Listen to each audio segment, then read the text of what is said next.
Good morning, students. Welcome back to the next video. We had already discussed the first stanza where the poet described a very sad environment when it's dark all around and it's raining. There's nowhere else to go. The poet takes refuge in his bedroom and he lies on his bed and he realizes that it brings a lot of happiness to him. So he tried to evade sadness. Now, what happens when you lie down? Thoughts start crossing your mind. So, what are these thoughts? Let's find out in the second stanza.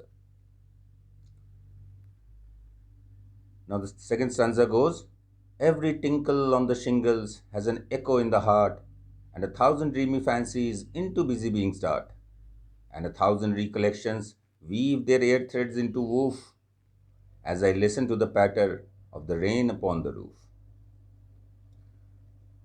As you see, the rhyming scheme, if you go by the rhyming scheme, every tinkles on the shingles is followed by heart, and fancies is followed by start. Again, A, B, C, B, recollections, woof, patter, roof. So again, A, B, C, B, or you can call it D, E, F, E, whatever suits you. But this is a proper rhyming scheme. It follows a meter, a tone. But unusual part about it is the lines you can see are unequal, unlike in other poetries where lines are equal. So we can say a definite rhyme scheme with 8 verse stanza and the verses are unequal in length. That's the important point that we find out here. So let's see some word meanings first before we go into the explanation. Tinkle is a short, light ringing sound made by, of course, rain. Shingle are rectangular wooden tiles used on roof. Well, we don't use wooden tiles over here, but if you have seen cottages, you would see rectangular tiles placed on the roof, but they are made of clay here in India. And if the raindrops fall on them, they still make a tinkle sound. Echo is a sound that is resonated back or repeated. Woof is another word for weft. When threads are woven across the loom, the piece of cloth that is produced is called a weft or a woof. Patter, we discussed again in the first stanza. It means the sound made by rain when it hits the surface, in this case, the roof of his cottage. Now, busy being refers to human beings. And here, poet actually means when busy being means a human being who is busy. Into busy being start. If you look at and a thousand dreamy fancies into busy being start. So this is basically he speaks about dreamy fancies. The fancies are not dreamy. The poet is dreamy. Poet is busy dreaming about fancies, things he would like to do, things which he knows is not true, yet it gives him pleasure thinking about it.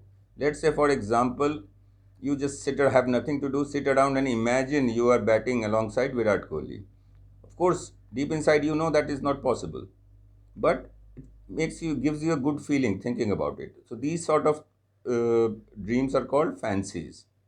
You dream them thinking about knowing very well that this is never going to come true, but it gives you a good feeling while you think about it.